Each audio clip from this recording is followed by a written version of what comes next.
Mikko, ehdit rallikiireeltäsi myös tänne American Car Showhun. Miltä näyttää homma täällä tänään?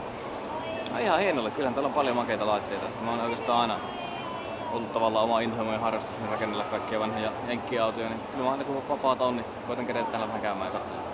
Ilmeisesti tarkoitus myös promota hieman omaa projektia, eli crosskartia.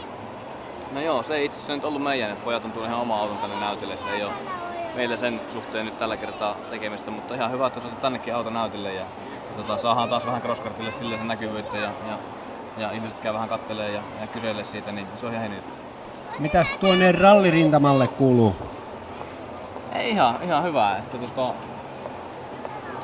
välillä käy vähän ja kisaa ja sitten taas välillä jotain testejä, että tietysti Portugalit oli vähän pettymys, se tavallaan kisa meni hienosti, mutta sitten lopputulos oli kuitenkin vähän huono, että aika uskomaton virhe kävi sillä tiimillä, mutta niitä nyt sattuu, että ei maha mitään. Täytyy vaan olla jatkossa tarkkaavaisempi ja lähteä kohti uusia seikkailuja.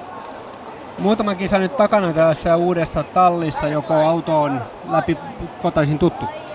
No kyllä se aika hyvin on, että tietysti pikkuhiljaa kun tulee lisää kilometriä taakse, niin tulee tavallaan itselle uusia ideoita, mitä autolta haluaa, niin tulee sitten vähän lähdettyä rohkeammin autoa kehittää eteenpäin, mutta sitten sillä tavalla kuitenkin, että säilyy ne kaikki Citroenin ominaisuudet siinä, että siellä on kuitenkin paljon hyvää siinä autossa, niin heti ei halunnut lähteä muuttaa, ettei siitä tule toista fiestaa, että pikkuhiljaa eteenpäin ja kyllä se mun mielestä ainakin niin tuntuu hyvälle, että katsotaan nyt kun päästään taas seuraavaan kisaan, että ollaanko menty eteenpäin vai ei.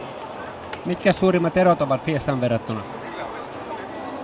No kyllähän autossa on aika paljonkin eroja vähän niin kuin kaikkien asioiden kohdalla, että joustus on erilainen, geometria on kaikki erilaiset ja lukot toimii eri tavalla ja kaikki idea, minne auton painon jakauma laitetaan ja kuinka se rakennetaan, niin ajatusmaailma on ihan erilainen molemmilla tiimeillä. Että paljon pieniä asioita, mitkä on eri tavalla ja tietysti siitä kokonaisuus muodostuu täysin erilaiseksi, mutta on ollut kyllä tosi mielenkiintoista. Oppii vähän ajattelemaan ja näkemään asioita täysin uudelta kannalta, niin on ollut kyllä mielenkiintoinen vuosi. Elikkä patonki maistuu? Kyllä se maistuu ihan hienosti. Kiitoksia.